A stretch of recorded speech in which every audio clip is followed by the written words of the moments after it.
Hello class, अस्सलाम वालेकुम। आप सब कैसे हैं? उम्मीद करती हूँ आप सब खैरियत से होंगे। मैं हूँ आपकी उर्दू की टीचर मिस तहसीन। मैं आपको पढ़ा रही हूँ। अभी हम सबक कौन सा पढ़ रहे हैं? सबक है हमारे पास रिश्ता नाता। रिश्ता नाता में हम मुख्तसर तारुफ़ कर चुके हैं, मरकज़ी ख़याल भी कर लिया है हमने, और इसके सवाल नंबर 1, सवाल नंबर 2, सवाल नंबर 3 कर चुके हैं। अब हम इसका करेंगे सवाल नंबर 4 और 5। सवाल नंबर 4 हमारे पास क्या है? माँ बाप की अताअत किस तरह करनी चाहिए?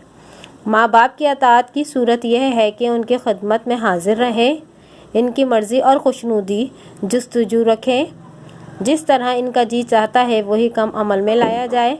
अगर इस तरह ना मालूम हो तो अर्ज़ करके दरियाफ्त किया जाए और जिस तरह हुक्म दे अमल किया जाए। अगर इत्तफ़ाक़न किसी सबब से इन्होंने एक काम को नाहक कहा हो लेकिन हम समझते हो, बस उसके सर अंजाम देने की दिल से कोशिश की जाए। यह है हमारे पास सवाल नंबर 4 का जवाब। और सवाल नंबर 5 हमारे पास क्या है? जो औलाद अपने माँ बाप का कहा नहीं मानती, इसका क्या अंजाम होता है? जो औलाद अपने माँ बाप का कहा नहीं मानती, वह हमेशा बद इक़बाल और ज़लील ख्वार रहती है। यह है हमारे पास सवाल नंबर 4 और सवाल नंबर 5। और हम सवाल नंबर 4 और सवाल नंबर 5 ये है हमारे पास। सवाल नंबर 1, सवाल नंबर 2 और सवाल नंबर 3 ये थे, हम ये कर चुके हैं अपनी कॉपी में। सवाल नंबर 1 हमारे पास क्या था? कानून अदब से क्या मुराद है।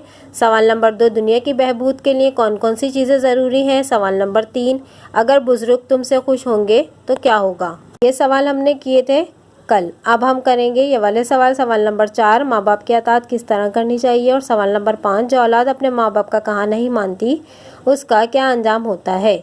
ये हो गए हमारे पास सवाल 5 पूरे। ये आप इसी तरह से करेंगे बिल्कुल, और नेक्स्ट क्लास में जो हम पढ़ेंगे फिर उसका काम करेंगे। ओके, अल्लाह हाफिज़।